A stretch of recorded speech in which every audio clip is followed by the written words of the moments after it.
Welcome back into the mental game, where this week's guest is journalist Don Lemon.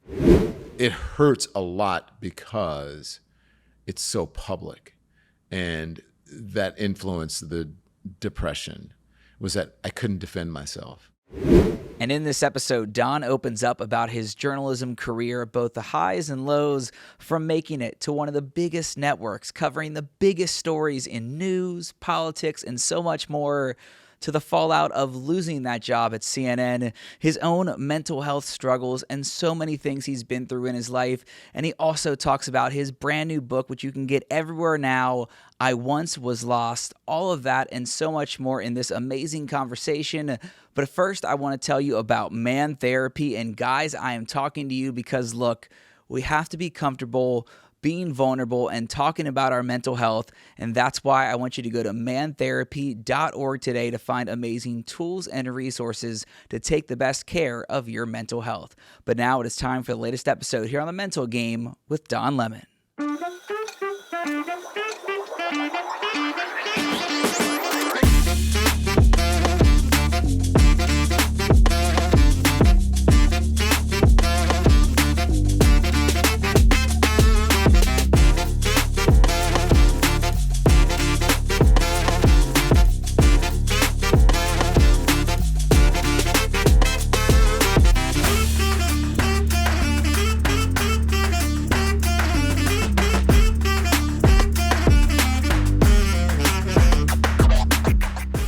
Welcome back into the mental game. As you can see, I got a very special guest sitting next to me. You've seen him on TV. You know the voice. I don't know. Oh, you. Yeah. Don Lemon, anchor, reporter, host, entrepreneur. Now you're just showing me your own studio where you do your show each night here in New York City. Thanks so much for coming on the mental game. Thank you. Thanks for having me. I got to bring it up right away because I spent time in Baton Rouge. You're from Baton Rouge. You walked in the door. I'm talking about where you grew up in Port Allen, your high school Baker, you went to LSU. It's like, it's so funny when worlds connect like that. It's kind of weird because you were talking about was it a football game? Yeah, I went to a football game. Between Port Allen and Baker. Yeah. I grew up in Port Allen and I graduated Baker High School. I was supposed to go there and speak because they reopened the school. They closed the school for like renovation. Yeah. And I was like sort of the keynote speaker. And then at the last minute, I ended up having something happen where I had to travel out of town to do an interview with someone. And Elon Musk? No, no. And then one of my classmates stepped in, but I was going to go back to Baker High School, back to the mothership. Well, yeah. I love Louisiana. It's a special place. That's where you're born. But obviously, you've hit it big. Got to live out this dream through network television. Covering the biggest stories in the world. You cover sports, right? And you So you were a sports reporter there. Yeah. So my great nephew goes to the university, the lab school. Oh, yeah, He's Southern a Lab. fantastic, LSU lab. Oh, U-High. U-High. Yeah. And so he's a great football player. And Okay. so hopefully, What's I his think he's name? going to get recruited. His name is Trishad Bush. Okay. So look him up, and I I will. want you to tell me about his stats and what you think of him. And, I will. And look at he's online. But man, we're really proud of him. That's awesome. And he plays basketball too. So U-High, for people that aren't familiar with Louisiana sports, they're like LSU's kind of feeder high school almost. The best athletes play at U-High. So there's a chance we could see him at LSU, I think. Yeah. That's incredible. That's awesome. I want to go through your whole story. Obviously, the last couple years have been a lot of change for you. But the first thing I start with everyone is, what does mental health mean to them? And it's a question that is unique because we all have our own journeys. Speaking of journeys, those last 2 years, like I said, a lot of change. That's something we struggle with our mental health. But actually the same thing. What does it mean to you? Mental health to me means obviously happiness, whatever that is. But being able to own and understand wherever you are, and realizing that everyone goes through bad times, so to speak, right? And bad things happen to people, and it can be heavy. I don't expect when I have good mental health, I don't expect that I'm going to be happy and on a high all the time. Like, Sure. It's being able to understand where you are.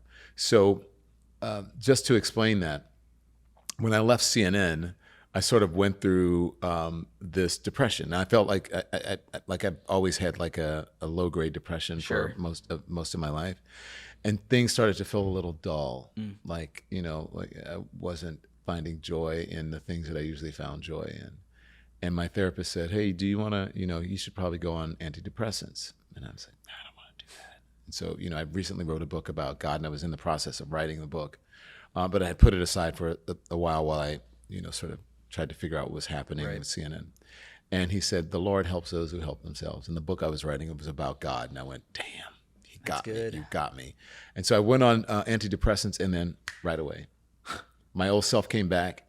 Life became vivid again and living Technicolor, and it was high definition. And I was like, "Oh wow, I needed to take my own advice that when you're going through things, that finding and owning your mental health is just like if you have an issue with your finger or your foot or your leg, you go to the doctor, and it's the same thing." And so, I went on the meds, and now I'm good. That's I was very hesitant at first. Like when my therapist wanted me to start going on medication, I was like, "We have to stop drinking." I'm like, "Well, there's no chance I'm doing that then." I've been sober for a while now, so that's no problem at all. But you said something really powerful that I always say, and it's the reason why I started this show.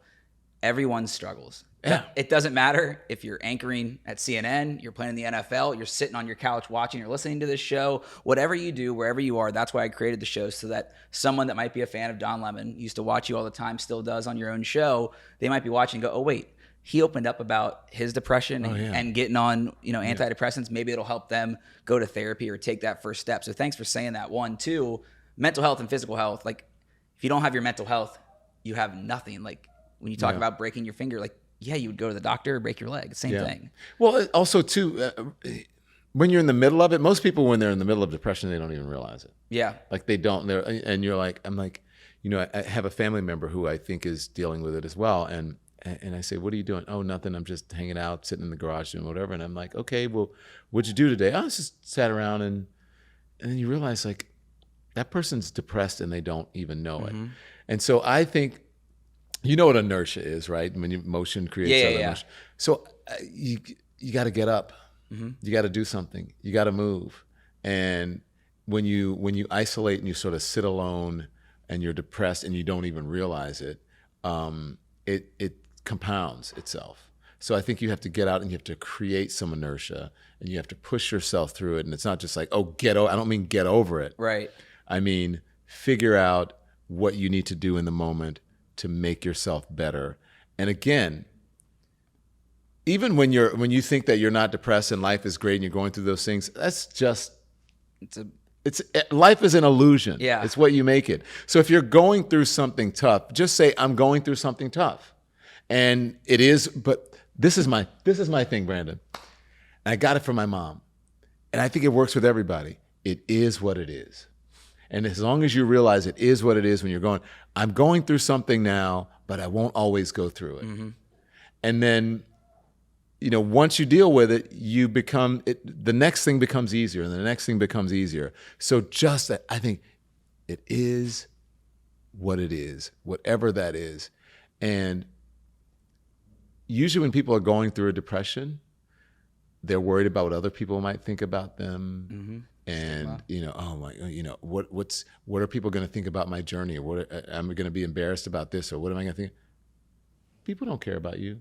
They don't give a what. They're not thinking about you in that way. It's all in your head. You're going inside of your head, and you're just compounding things. Sorry I went on, but I've dealt with this for a long time, so I know. Well, I want to dive into it, and I want to lead up to your story when when you got some of your dream jobs and then what happened afterwards. But you mentioned something that triggered my mind of like the number one thing I tell people. You say it is what it is. I say feelings are temporary. I did not realize that in the moment. I thought when I first had my first suicidal thought at 14 as a freshman in high school, that embarrassing moment was going to end. That feeling of being alone would stay with me. It was up and down roller coaster till 2 years ago at 28, where I was at this rock bottom again. Are you 30? I'm 31 now. Yeah. I didn't want to say age. I wasn't going to ask you. I know, but I wasn't. I was going to, you know what? You're just making me feel old. That's it. So now I'm having a moment. This feeling of feeling old is not going to last forever. That feeling is temporary. I was surprised when I saw how old you were because I would have guessed like late 30s, early 40s. Woohoo! What's the secret? The secret. I cut you off too. You were talking about. No, it's okay. But what's the secret? The secret actually is being. For me, it's not. Can I say a bad word here? You can say whatever the fuck it's you want. It's want. not giving a fuck about what people think about me. Beautiful. It's living. I live my life to the fullest. I don't care what people think about me. I also love to sleep. I'm not getting a lot of sleep because I have the book now. Right. I'm on a book tour, and I'm doing my show.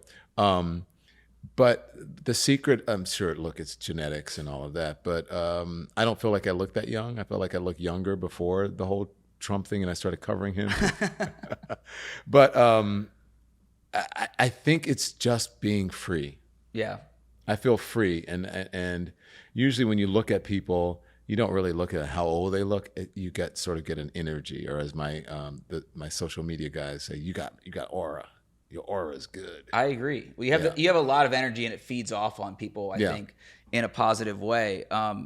When did you ever think about mental health first? Like growing up, you grew up in Baton Rouge. It's funny, we were just on the phone with your mom talking about oysters right before this. And crawfish. And crawfish. And boiled crab. Oh my gosh, I'm getting hungry just thinking about it. But, as a kid, was there any talk of mental health in the house? Like me growing up in school, I never heard about it through college. I mean, what was that like growing up for you? No, because, this was back in the day. I came of age in the 70s and 80s, right? And you didn't talk about such things. You didn't talk about sexuality. You didn't talk about if you had a mental health issue. You didn't talk about addiction. Yeah. None of that. You just kind of swept it under the rug. And, I came up in a religious family, and, some of it was you got to pray it away. But no one ever thought about going to therapy. Yeah. No one ever thought about like going to rehab or getting any kind of assistance. You can pray it.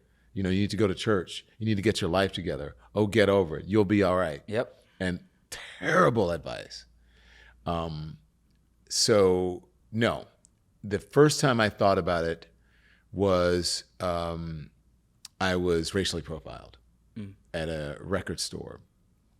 And when and it was public, and I was surprised, I became depressed, and I went to a therapist, and I got on antidepressant Prozac. And it made me, I was like, wow, I feel better. And I started talking about my issues with them and with the therapist. And that was the first time that I really realized that mental health is important, and you can't just do mantra it away. Yeah. You can't pray it away. You can't wish it away. You have to dig deep, and you have to work through it. And if you need help, you need help. Sometimes people need painkillers. Yeah. Right. Sometimes people need an antibiotic. Mm-hmm. And so same thing. When was that? This was in the late 90s, early 2000s when I worked in Philadelphia. So, like most people, before they have a moment, you just didn't, it wasn't a thing in your, like it was just. No, I think I was in my early 30s. Yeah. Yeah, and it wasn't a thing until it became a thing. Well, I just thought about it at, I think 25 when I started having like real serious issues. Like that's the shame of it. Now, I am able to go across the country and speak at colleges and high schools, and you see these kids that we'll make fun of for being on TikTok too much, which sure, whatever. But like they are talking about mental health in ways that we never did, which I think is super inspiring. What did you, that's and personal care, right? They talk about that. Yeah. Well, and there's a big gap there. So in between being born and getting to 30, what was kind of your way of coping with things? Did you always have the dream of working in news and maybe that passion? I did. I think I overcompensated with success and, trying to reach, a certain thing. I always wanted to be a journalist. I wanted to be like Brian Gumbel and Peter Jennings and that kind of thing. And Max Robinson, like those were my guys. I wanted to be them. And so I think I overcompensated with my career. It's funny that you mentioned that, because you know how you think about, this is going to sound weird, but you listen to certain music and it takes you back. Yeah. Like I went online and there's this thing on Instagram and I'll go, every song from 1982 in 1 minute or whatever for 1 second and so you listen to the music. I remember that. Oh God, I remember that. Oh my gosh, I remember that. There's this period in the early 90s where I'm like, wow, I don't know that music. I don't know that song. And there's like a big gap for hip hop for me. And that was a period where I was working so hard and trying to achieve things. And I was poor. I was living in New York in a sublet for $300 a month that I couldn't even afford then. Yeah. And so there's this big gap when I go through them, like 92 92, 93. And I'm like, I don't remember that, 94, 95, 90, whatever. And then 96, once I got to the goal of being an on-air person full-time, like the music comes back. It's because I was in isolation for so long. I had my head down for so long. I left LSU because my professor told me I would never make it as a journalist. I ended up going to New York. No, $200. I know it sounds like cliche, but it's true. Everything packed up in my 87 Jeep Wrangler. And so like in 96 and 90, like the end of 96 and 97, it all starts to come back because I get a full-time job as an anchor reporter for WBRZ in Birmingham, Alabama.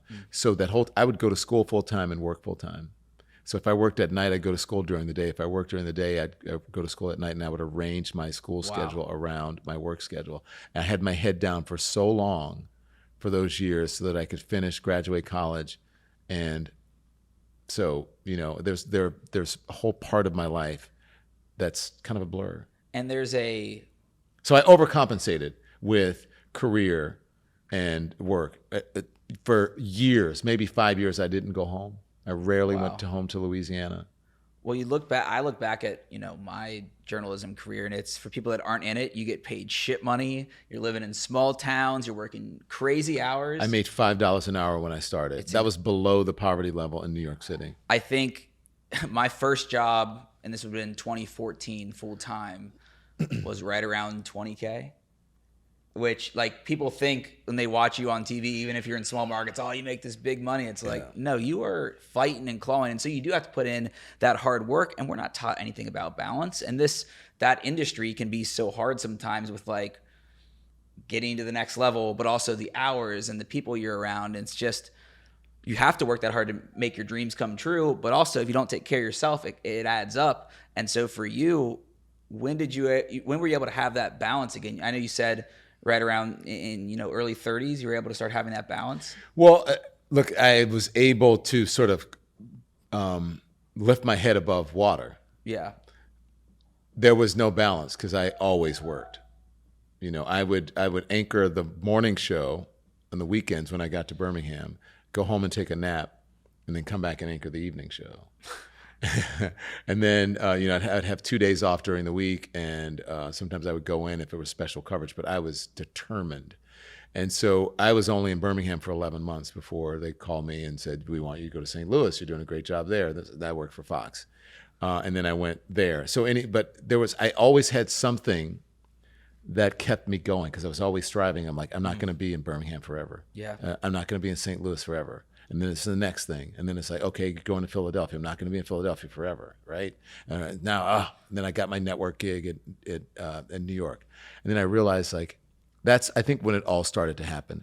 I realized when I got my network gig in New York, this was after Philadelphia when I really started to, when I started to deal with mental health and I had the issue and I went on Prozac and therapy and all that. Then I got to New York and I was traveling so much as a correspondent that I wasn't happy. Like, I would go home to my apartment and my doorman would ask me, like, who I was there to visit. And my friends who were visiting me from Philadelphia would spend so much time in my apartment. They would walk right into the building. Wow. Because they thought that they lived there. And I'm like, no, it's my apartment. And I was like, I'm really not happy doing this. And so then I took the job in Chicago, as an anchor, and then things started to come around. For you to see that hard work pay off, obviously you have stuff on the side, we all do, that you're trying to deal with and get through, but when was it like your moment of, holy shit, I'm doing it? Was it getting the CNN job and then becoming an anchor at CNN? When did you like have that satisfaction of, wow, I am truly living this dream?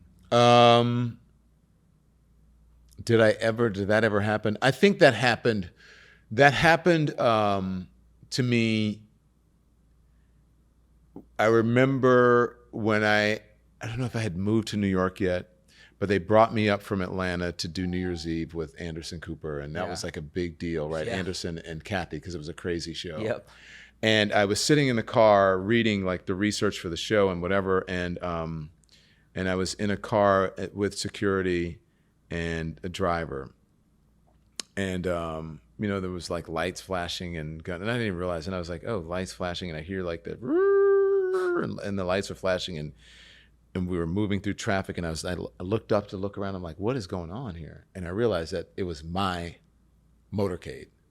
Like I was in a motorcade. And I said, wow, I made it. Yeah. Like I didn't even think about it. I'm like, wow, I made it.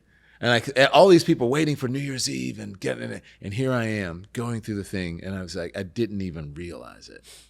And then finally, also too, I would sit on the set at night and, you know, and I'd look around and it would be like Don Lemon Tonight everywhere. And I'm like, wow, here I am. It's crazy. And so, but I don't think it was until I got my own show in prime time that I started to realize it. And I would walk in and, do you remember the, I think it was HBO and there was a, what's his name, Daniels or whatever. There was a show about network news, cable news. Yeah.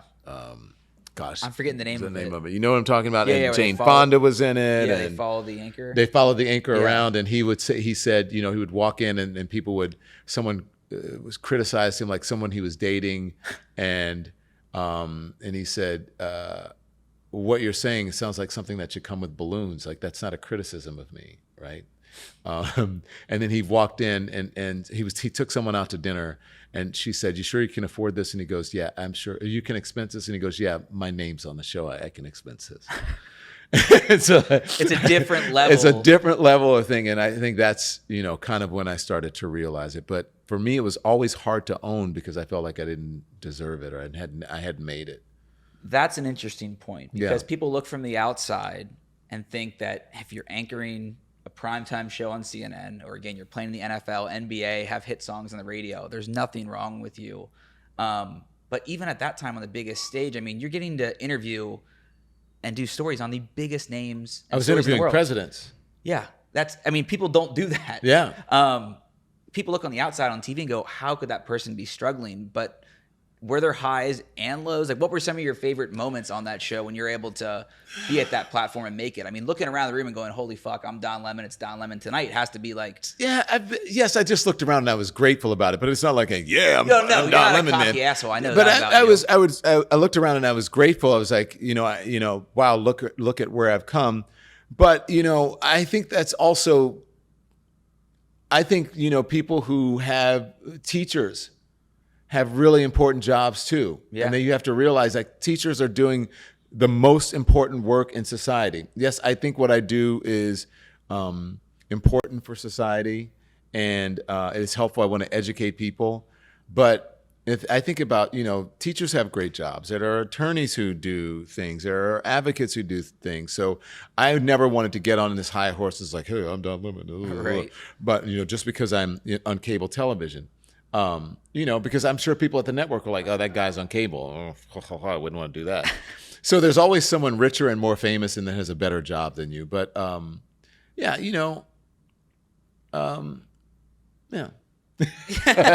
Just, yeah. I don't know what else to say. I don't like to think that I'm better than someone or that my job is better than or more important than someone else's job. And I think that's what keeps me mentally stable and humble. Well, CNN anchoring there, not to break any news to you, that's a pretty big gig. So it's different than me being in Cincinnati, being a sports anchor. But I've, always been a fan of your work, watched you on CNN.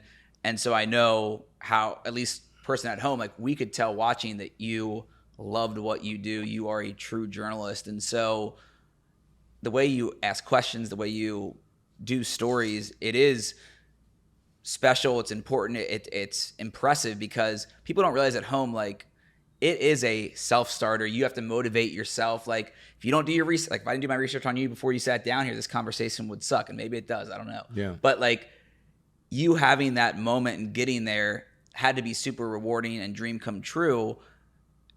When did that like really set in of like, I'm interviewing presidents. I'm interviewing the most famous people in the world. I'm covering the biggest stories in the world. And I'm delivering breaking news to someone like me watching in every city. It's usually not, it wasn't something where I'm sitting down in a planned interview of a president. Now, like moderating a debate was a big deal for me because you have everybody sitting up there, right? I remember I moderated a debate and there was Joe Biden and there's like Pete Buttigieg and there's, Tulsi Gabbard and Amy Klobuchar and all these people and Hillary Clinton and Bernie Sanders. Like moderating a debate was a big deal. And the Republican debate as well, when you're a part of that, that's a big deal. So you feel like, wow, okay, this is major. But usually it was the breaking news when something big happens and everybody comes to you. And so let's, for example, when someone passes, right? Yeah. When someone passes, you get everybody on the phone.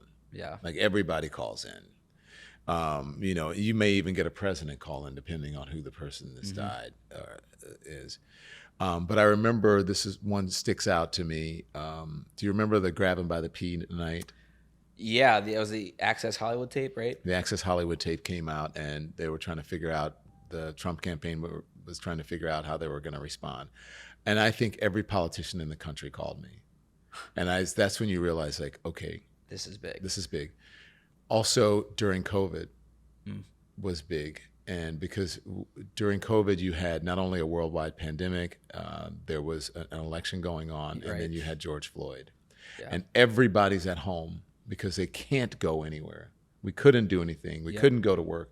Couldn't go to the supermarket or restaurant. So everyone's at home, and they're sitting around watching TV, or they have or their phone, right? And so I just remember one night when the world was on fire. It felt like there were fires in West Coast and protests on the East Coast, and stuff happening in the middle in Chicago and Minneapolis and all of that stuff. And you want to know the truth?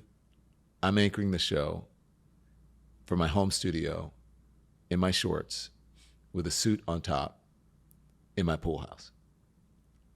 And I'm like, if people only knew, they think I'm in the CNN studio, but I'm not that night. Yeah. I'm sitting at home. Wow. And it felt weird. That's when you realize, everyone is watching you. You can feel it when something big happens. And so that's, to me, like when I felt it or when I knew it, but not when I'm, sitting in front of Joe Biden. Yeah. Because I'm comfortable just nothing against Joe Biden. It's just.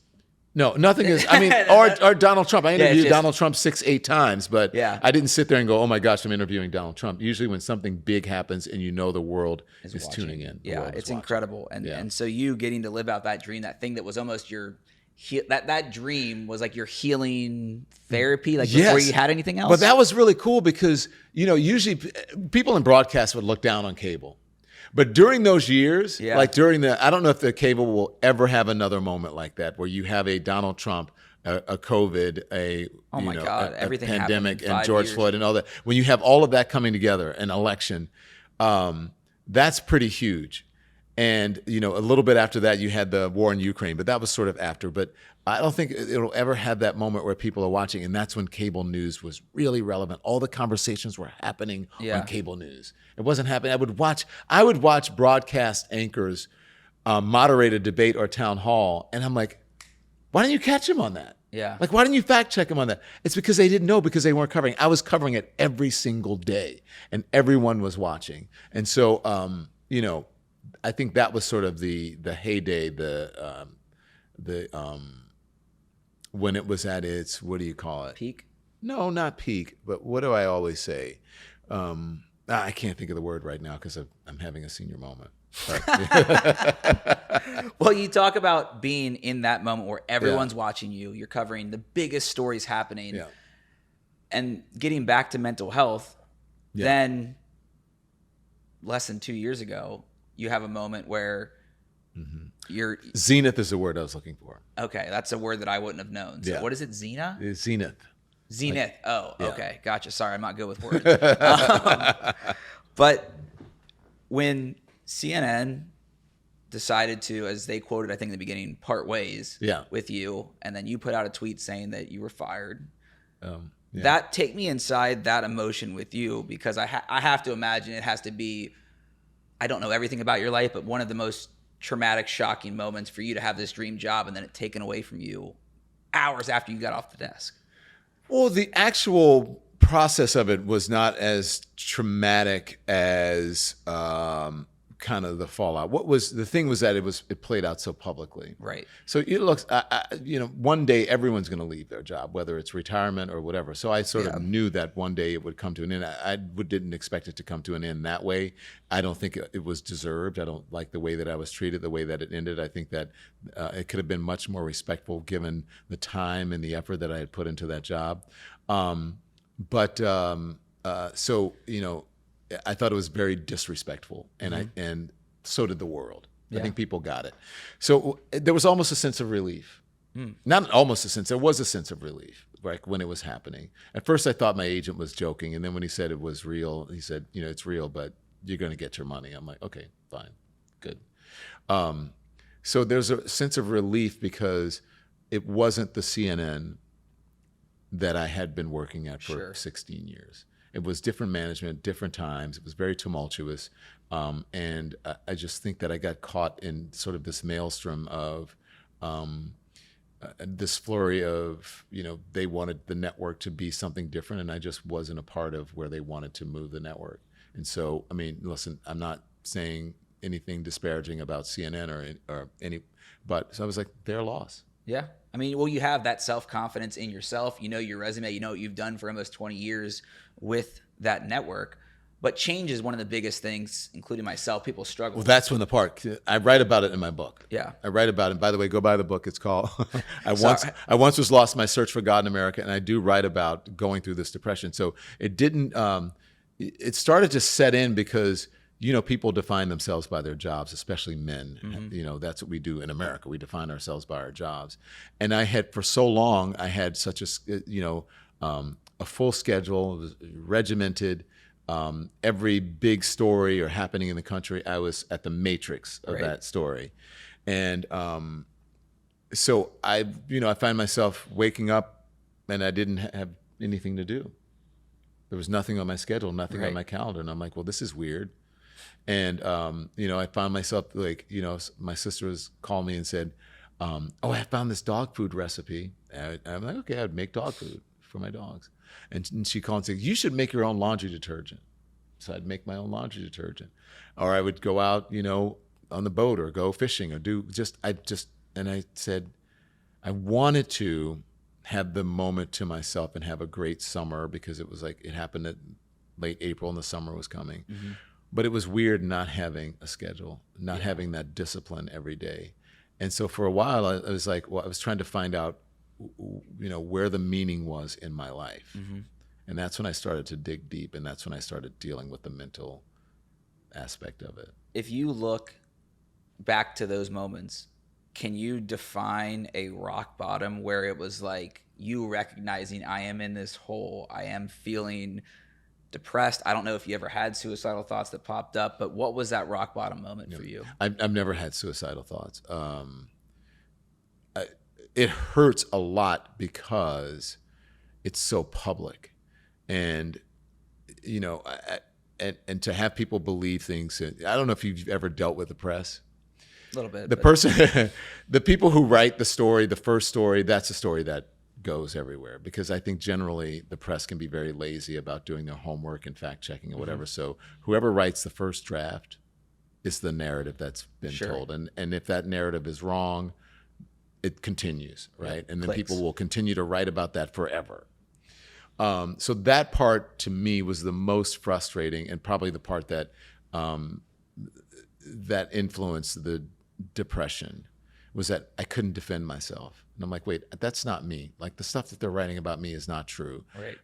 The narrative that they're putting out there about the reasons that I left CNN or was fired from CNN, none of that is true. And that started to eat at me. And then I had to realize, like, I can't change that.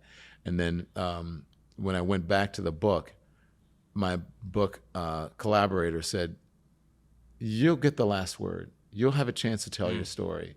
And we're going to do this. And then I realized that, there's another chapter. There you go. And there are many other chapters in my life, and in the chapters in the book. Through that, if you read it, you will understand what happened to me. But by the way, I thought I was going to have to be, much tougher and more explicit about what happened to me. And, this wasn't right. And then I started writing the book. As I was writing the book, people would come up to me on the street and they'd say, hey, we miss you on CNN. We know. And I'm like, you know what? Oh, we know what happened. We could see it coming. We knew what was happening. And so I'm like, during the writing of the book, I'm like, well, I really don't have to say much because they would tell me what happened. Right. Without me even having to explain. And I said, people aren't stupid. They get what happened. Well, I've watched it and then I've seen what you've been doing since. And kind of, I think you were on with Tamron Hall and just kind of, that was maybe the first interview where you really opened up about maybe some of those mental health struggles. Because like we said in the beginning, everyone has a story. It's just, to use your phrase, opening the book or going to that chapter of it. And so for you, you're going through this depression. It's the public, kind of feedback that I think hurt you the most, or that's what you just told me, the opinion from maybe some of the press. When did you ask for help? Because I know you had gone to therapy before and were on an antidepressant earlier in your life. Yeah. Did you just have this moment of like, I can't do this alone anymore? Yeah, well, it's the moment with the therapist. Yeah, I can't do this alone anymore. Yeah. And the weird thing was that I usually don't give a fuck what people think about me. But it was so antithetical to who I was. It was like I'm like, who are they writing about? Yeah. And people were believing it. They're like, oh, Don Lemon's a misogynist. I'm like, I'm not. You're out of your fucking mind if you think that. So that was the most frustrating thing for me. But you can't control what people think. Yep. And usually when I said when people you think that everyone's thinking of blah blah blah blah, and people don't really think that much. They're concerned with their own lives, and the news cycle moves so quickly now and people have very short memories, right? Yeah. And so it's I had to get to a point where where I said I can't do this alone. I had a therapist, and I also the antidepressants or whatever, and that helped. And then once I started, when I delved back into the book, that really helped me. So it was almost like journaling. That's what I was going to say. It's one of the best coping mechanisms, Yeah. writing how you feel, because when you bottle it up, whether it's talk therapy or just getting them out on paper, it like you have to do that or else it'll make it 10 times worse. You have to talk to other people. Yeah. You've got to talk to someone. You cannot isolate. I had a tendency to isolate because I grew up and I had the secret that I was gay and all that, and then I was molested as a kid. And so I self-isolated a lot. Mm-hmm. And I also love to sleep. I love to be alone. And that can also help to reinforce the depression. Yeah. Right? If you have that sort of personality and people think that I'm this extrovert. It's like, I'm actually not. Right? Surprises me. It's surprising, right? I do love talking to people. I'm better when I'm with people, but I love a good cold dark room with a TV and a remote and some rain going on outside, and I don't have to go anywhere, and I can do that for weeks. Well, your story has lots of chapters that you just brought up, and if I can dig just with one question on them together, you mentioned, realizing you were gay and coming out, sexual assault, the firing, all of that in your life. I look at it and I think, wow, this person has had to deal with so much trauma, and it seemed like your go-to instinct was fighting it alone, kind of in this survival mode. Yeah. Was that how it was your whole life? And it accumulates. Yeah. All of that junk accumulates, and it can affect your personality. Yes, when I was a kid, I had to keep that secret, and then again, I think that's why I was such an overachiever, because I wanted to prove that I could do those things. And I said, I'm going to show you. I'm going to show you, Mr. Sexual abuser as a kid. I'm going to show you, Mr. Criticizing my sexuality. I'm going to show you evangelicals who tried to marginalize me. I'm going to show you racists who said that I'm, an affirmative action hire. And I love the people who say, when I first got to CNN, let me just preface this by saying a lot of if you see the criticism of me or you read it, a lot of it's based in homophobia and racism, right? And so so when I first got to CNN, people thought I was like a 20-year-old. They're like, who is this affirmative action hire? They hired this kid because they needed a black person. Now, they didn't know that I was, 40 years old right, when I got there. They thought I was a kid. and that I had worked from, moved from Louisiana, worked as a journalist in New York, then in Birmingham, then in St. Louis, then in Philadelphia, then New York, then Chicago, and then, Atlanta. They hadn't realized that I had been in 7 cities working my way through local news and actually doing the job because they had this sort of unconscious bias and preconceived notion about me. So that was hurtful. And then I realized you can't, worry about what people think you're going to be in this business. It's going to be tough. Right. And then I also was having the gay thing back then. You did not come out. Yeah. And so, I was carrying all of this stuff. So it accumulates. But it's best, people, to talk about it and get it out. And you have to be in relationships with people. People who are in relationships with people live longer. When you're in activities and you have friend groups and all that, you live longer, you're healthier. And so for someone like me who has a tendency, my first inclination is to isolate. I have to push myself to do it. And then I realize that I'm happier when I'm at dinner with my friends. It's really great. You, to me, feel like someone who is, you isolate, you're a loner. When I'm at my rock bottom, yes. I spent, 3 months in a row. I mean, I was a full-blown alcoholic for 8 years. I would go out 5 nights a week. I mean, you know how it is. You get off at midnight, go to the bar, play catch up, work every weekend. And so there still is a bridge in Cincinnati that I lived on the other side in Kentucky, and I would walk between the bars and back home every single night. And I would sit on that bridge and cry my eyes out and be hammered, almost blackout drunk, thinking about jumping because I was so miserable. And then I would just stay at home. And I realized in myself when I wasn't being me for 3 months, like, oh shit, something needs to happen. What were you compensating for? So what hadn't you hadn't dug into? My whole thing was feeling alone. Like I always dreamed of having, a wife by 2023, have kids by 25. Like I'm glad that all didn't happen yet. But at the time, that's all I was chasing. I just felt this alone, like just being single. And so during those 3 months, the woman that I thought I was going to marry, her and I, it was a very toxic relationship, but are going through a very toxic breakup.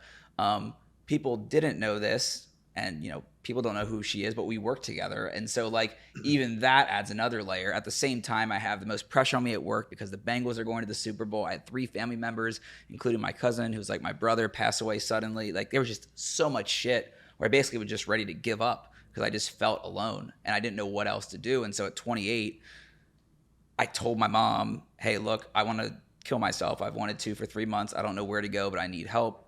Told my dad the same thing. His answer was what you were talking about before. Tough shit, figure it out, like be a man. Thank God, I tell people all the time, if people truly love and care about you, they will help you. My dad within an hour calls back and wants to help me. Going back to your original question of what was I compensating for, I think I just didn't love myself and I didn't know that I could be okay alone on my own. And I was always searching for somewhere else to get that happiness from, whether it was chasing the job, chasing a future wife, and eventually just hit the rock bottom of fuck, I can't do this anymore. Well, what were you chasing? What was it? Is it you didn't love yourself? What was it? There's something at the bottom of that you are... I wasn't comfortable being alone. I was always chasing that dream wife family. Like is what I've always wanted. I still want it. I don't, since that, I haven't gone on a date really just because I'm okay being on my own now. Do I want that someday? Sure. But yeah, that feeling of being alone, I think, was the cause of it. And I thought I finally had it. And so when she started breaking things off and we both did things wrong, I was just like, fuck, this is it. But why was that so important to you? Because I've never had a person. I've never had a best friend to go to about everything that truly knows me and loves and cares about me. And so wait, we get so much to talk about here. I know. Wait, why did you never have a best friend?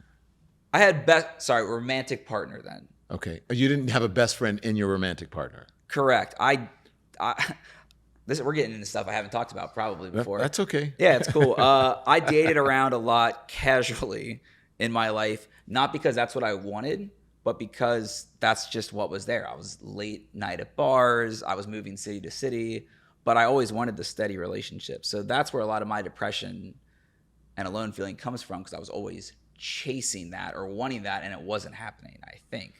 But you're trying to dig into something. So I'm trying to dig into something deep, because what I realized was, and if I'm making you uncomfortable, good. No, I don't care. So Do you feel like you weren't worthy of something? You weren't worthy of love, that you weren't good enough? Like there's something at the bottom of that you're getting to, that you need to get to, I believe. Because it's not just that you need a romantic partner or a wife and 3 kids that's going to make you happy. There's something deeper that you are chasing. I think it was the feeling of not being good enough, or everyone else can have this, but I can't. Like looking around and seeing my best friends from high school and college, all married, all have great jobs, all have kids, like the dream lives. And that's like the number one thing that was bugging me. I think that's what it was. I mean, I don't know if that makes sense. So you wanted to be like everybody else. It was. I wanted to have that. I wanted to have that relationship like everyone else had. That was their wife, their best friend, their world. And so when I finally thought I had that, and then it slips away, that's what I was working for, I guess, in my mind, my whole life. I just fucking lost it. Okay.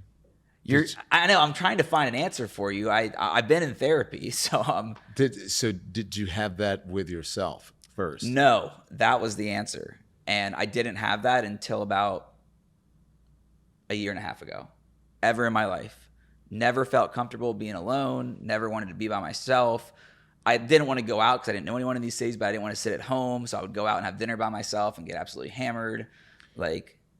But don't you think that's now, I'm glad you're not getting hammered and doing that, but that now that's good, that not being in that relationship or finding that relationship, that you were saved from it, saved in a way because you did not project onto someone else your inadequacies and your unhappiness. And right now you'd probably be divorced. Yeah, well, I think I did a little bit at the end of it. And that's because, this is a triggering thing for people that might be listening, but like I had told her like you in this relationship, which looking back it wasn't, but like that's what's making me feel this way, where I don't want to be here anymore. I'm thinking about suicide. I learned later on through the breakup, and we don't talk or have any connection anymore. She actually just got married, I found out. But that's always Wait, funny. How's that make you feel? That what's funny is a year and a half ago I'd have been super mad, depressed, crying. Now, whatever. Okay. Right. So I finally do feel comfortable with myself, but I didn't know that in her past, one of her parents had told them they were suicidal and it was her fault. So like not knowing that about someone, then doing that to someone else, I feel bad about looking now. So to make her think that it's her fault again. Correct. So what I'm trying to get at is that I think we feel in American society that we have to do what everybody else is doing. Sure. That we have to sort of chase whatever the American dream is. That we have to be married. Marriage isn't for everybody. Relationships are not for everybody. Yeah. And I learned that from Whoopi. Whoopi wrote a book about I don't have to be married, and she talks about she doesn't have to be married. Sure. That's all pressure. That's all internal. It's all internal, but it's all made up. Because someone says, this is how you should live. These are the kinds of clothes that you should wear. This is how you should do your hair. These are the kind of shoes you should wear. This is the kind of car you should drive. This is the kind of house you should live in. That's all made up. You get to decide all of that. And perhaps it's just not for you. You're breaking my heart. No, but perhaps it's just not for you. And if you realize like, hey, if you let it go and take your hands off of the wheel, then the things that are meant to come to you will come to you. That's a beautiful way of saying it, and that's how I felt the last year and a half have gone, where I haven't worried about. I used to wake up every single day, when am I going to meet my wife, be on a dating app, try to figure it out. Now, if it happens, great, but like I'm not like going on any dates, haven't been on maybe 2 years, and that doesn't bother me. It's not because I don't want to, but I'm pouring all that energy into myself, the podcast, what we're building. Like, I think that's maybe the point that you were trying to get me to. Well, I'm telling you, with myself. Your person is your person. You're looking for your person. Sure. And your person should be you first, and then you'll find. You have to love yourself before you can love anyone else. Yeah, not only do you have to love yourself, but you probably have to hate yourself a little bit too. Well, I've done that. But I don't mean in a self-destructive way, No. but I mean in a way that you have to dig deep and say, why am I so desperate for these things? Well, and it's the same as, why am I so desperate for alcohol? Why am I so desperate for whatever it is that I may have an addiction for? And then you may come out on the other end, Brandon. You may go, I'm not meant to be married. I mean, maybe you're like Whoopi. You're meant to have hit and runs. Maybe. Well, I mean, I've gotten a lot of wrecks. Oh God, I hope my mom's not watching this part of it. Your mom should know that, those things. No, she's very aware, I think. Yeah. But look, you're a good dude. You're worthy of all of that stuff. You are. Thanks. Yeah, we all are. All right, so enough of the enough of therapy me being session. alone for my life and having a billion dogs or cats. In this episode, both Don and myself have talked about our own mental health struggles because we have to be vulnerable and get those emotions out and talk about how we're feeling, especially as men. We were taught for so long to hold it in and be these tough guys. Don't be weak and don't be emotional and show your feelings. But that's just not right. And that's why I want to tell you guys about man therapy. Men, I'm talking to you because, like I said, we have to be comfortable talking about how we're feeling, even if we're struggling with our mental health. I want you to go to mantherapy.org today and take their 18-point head inspection. It's a quick 2-minute test that asks you basic, everyday questions about your life, your mood, your mental health, and it can help connect you with amazing mental health tools, resources, and tips. Again, go to mantherapy.org today. Suicide can be tough to talk about, but that's why the Happiness Project is helping us break the stigma. After losing their classmate Nick, his friends knew they had to do something to help save lives. So that's how the Happiness Project was born, a clothing brand to raise awareness for mental health and suicide prevention with t-shirts and hoodies to start a conversation and let people know, just like you are not alone. To learn more, follow @Happiness Project on social media and use the promo code MENTALGAME for 15% off your first order at happinessproject.com. But we were talking about your journey in the healing process. We've now talked about mine. Since then, getting out of that, finding your own where you're able to have your own show. You're showing me your studio on your phone before. What has that been like now, being able to move on and just, we talk about loving yourself and finding your own purpose and path. I mean, you've done that the last year plus now since leaving CNN. Well, that has been great because, again, that's about ambition and wanting to have a voice, right? Mm-hmm. So the motivation behind having that is not, for me, is not just to have it. The motivation behind it for me is to have a voice because I want to inform and help people, right? And so, and through the informing and the helping is where the joy is.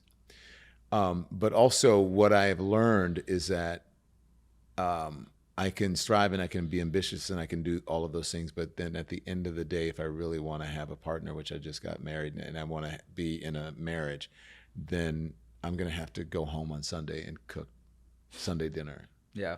Right. I'm going to have to light a candle. And even then, I'm going to have to have a tough conversation when my partner says and he does, you're not here. Where are you? And I don't mean here. I can be in the same room with him in the same house. Present. And he's like, you're not present. You're not here. Where are you?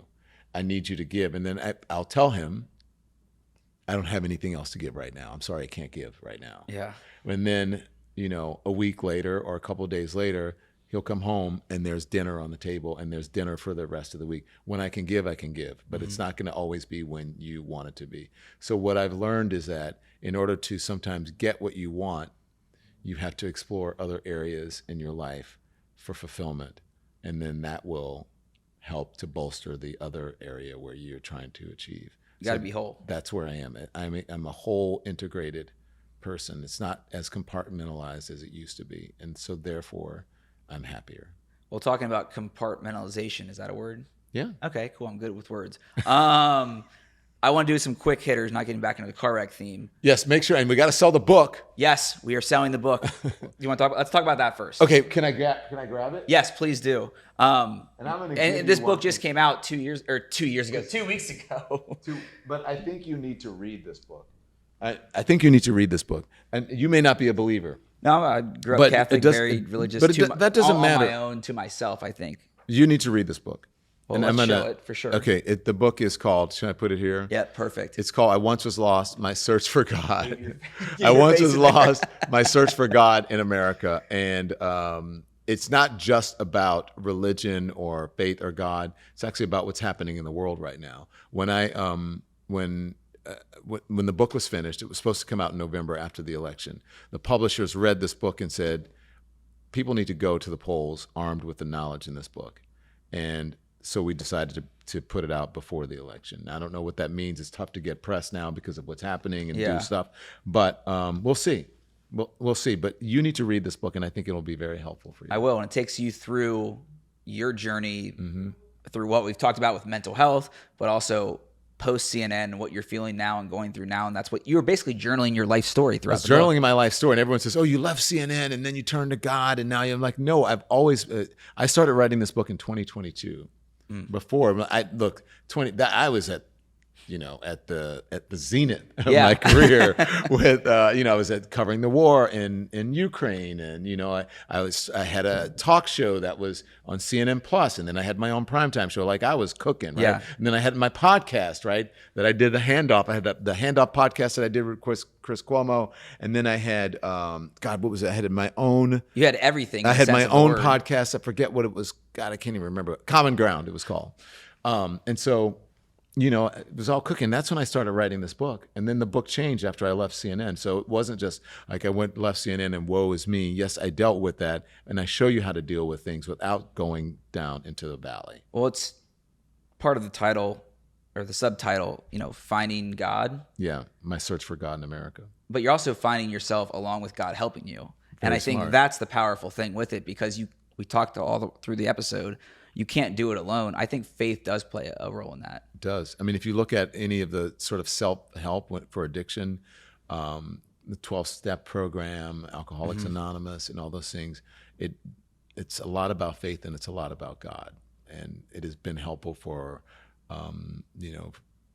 millions of people for myriad reasons. Yeah.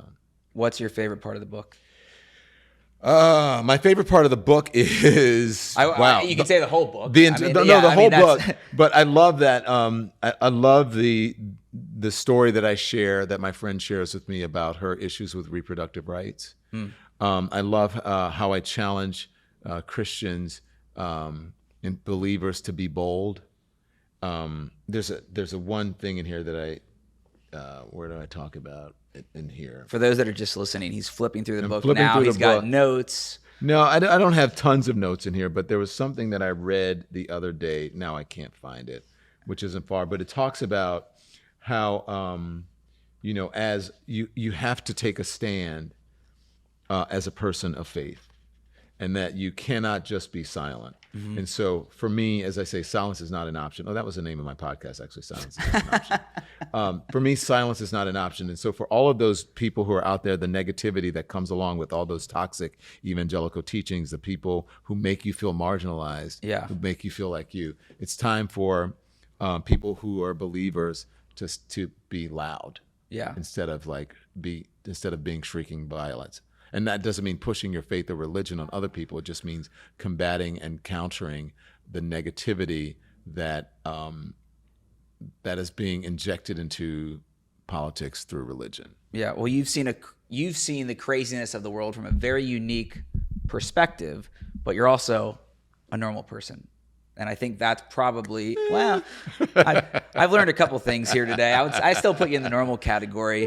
Book is everywhere, Amazon, bookstores. Yeah, support your local bookstores, but you can get it on Amazon, and you can get the audio version or... Are you reading the audio version? Am I reading? Is it your voice in the audio? Oh, yes. I'm like, wait, how am I reading the audio version? It's my voice. Okay, good. So after this... I'm trying to put my arm on the back of the couch. I know, this couch is so strange. I'm sorry.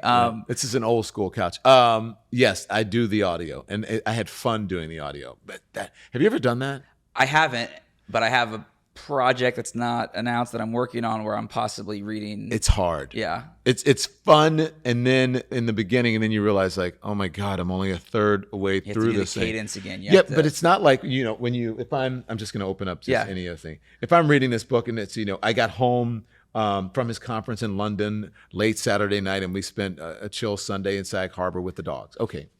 But that's not because every word has to be perfect. So you're reading, you're like, Tim got home from his conference in London late Saturday night, and we spent a chill Sunday in Sag Harbor See, and I lost my breath, so I'd have to start over again. Yep, and they cut the breath And they out cut in the it breath audio. out, and then you have to do that. So it takes a couple of days, and every word has to be perfect. So it's hard. Yeah. Well, you're a hard worker, so that helps. Yeah. I know we've kept you a long time. It's all right. I'm going to do... I hope I made sense. This is fun. You did make sense. I feel like this is my second therapy session this week because I already had one earlier. Oh, okay. So this is number 2. Yeah. Can I ask you about a couple crazy scenarios You can real ask quick? me. You can ask me anything. All right. So the Elon Musk interview. Yeah. Going into that, you had your own thing you were going to do anyway with the Don Lemon Show, creating your own network and podcast. And he wanted you to come on X. He publicly put it out there. That interview, watching it, you've talked about throughout this the public opinion of you. And for some reason, after that interview, it was like Don won, Elon won, like people taking sides. That interview for you, you asked a lot about just things that he had said publicly on X. And he answered some of them, but some of them were, bouncing. It wasn't like a hard interview. You said it yourself. It wasn't something where you were asking the hardest questions in the world. What was your biggest takeaway from that sit down? That's a very good question. I don't think anyone has asked me that question. Journalist. Yes. So I will say, and this goes beyond Elon, right? As you know, I'm in active litigation with him. So I will say is that people don't always want to hear what they think they want to hear. People don't always want necessarily for you to be brutally honest with them. They say that they want it. And then when you are, if you ever like told someone about them and they say, okay, go ahead, say it to me, whatever. And then they get offended when you do tell them. And so I think that goes beyond that interview. I think that's what I took away, that you can be sometimes too honest and too real with people. And I mean, not for mine, but for their own. Sure. Well, I think when you book an interview, and I'm not shitting on Elon. You see that right there? It's just it's hard to hold a mirror to some people. Oh, yeah, you're pointing to a mirror. Sorry, I couldn't see that. Yeah. But it's, I'm not shitting on Elon. He obviously has a lot of companies and does, great things. But I just noticed from that interview, and I won't touch on it with litigation, but just, you're right. People think that you can come to them and talk to them about something, and then you just ask a simple question, and it's not what they were hoping for. Might rub them the wrong way, or the reaction might not be what you were thinking. Because we are close to an election, I'm not going to ask for every political view from you. But you can ask me whatever you want. Listen, that's what I always tell people. You can ask me whatever you want, and I get to decide whether I want to answer it and how I react to it. I can react in a friendly way. I can be non-reactive. Or you haven't told me to fuck off yet, I can get upset. Good. No, but I doubt that I can if I want to. But why? Yeah. Why would I do that? It's surprising to me when people do that, and it's usually it is more about them than it is about you.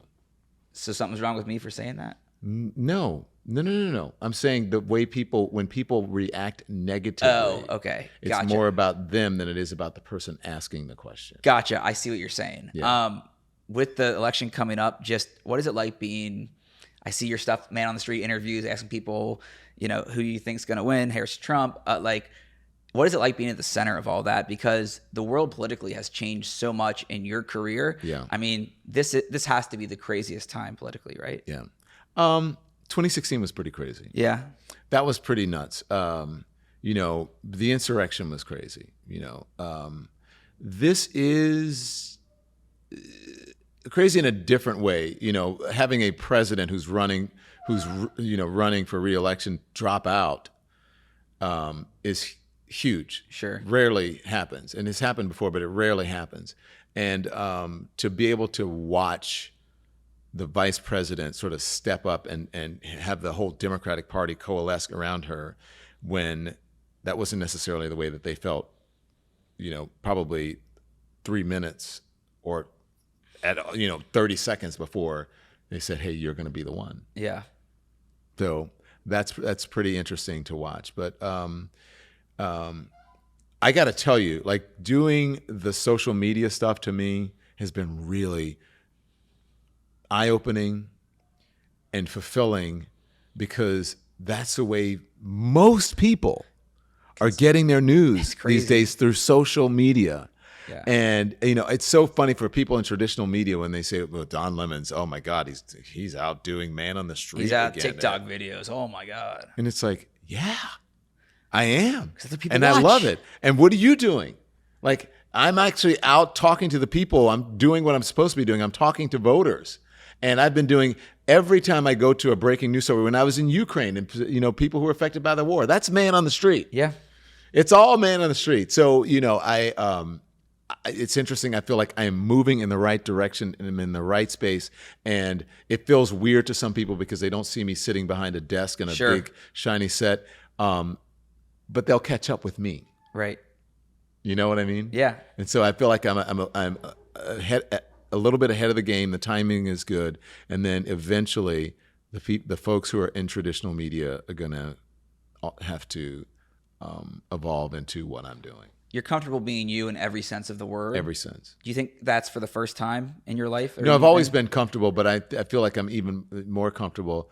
I'm not going to lie to you. It was an adjustment to be able to do these things because I had people, I didn't have to do anything, honestly. Yeah, fair. You didn't have to set up all the cameras and lights and fly from LA to New York like I did. I didn't have to do that. I didn't have to run a business. I didn't have to make payroll. I didn't have to decide, my key light is off today. Who's in the studio? Who's messing with the lighting? Yeah. And all of those things. Oh, we got to do taxes. I didn't have to decide any of those things. I had someone put my earpiece on for me. I'd walk in the studio.